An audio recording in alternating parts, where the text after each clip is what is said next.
से इनको खोल लिया है, इसका ऊपर का उतार लिया है भाई। और अभी मैं इसको चेक कर रहा हूँ कि क्या दिक्कत है।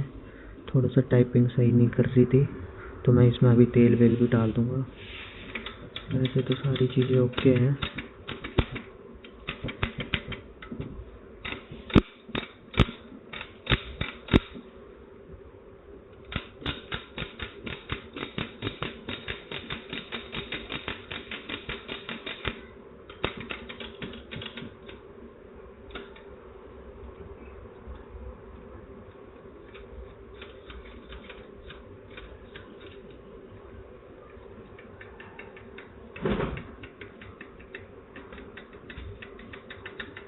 एक कपड़ा दियो माँ साफ करन ताई।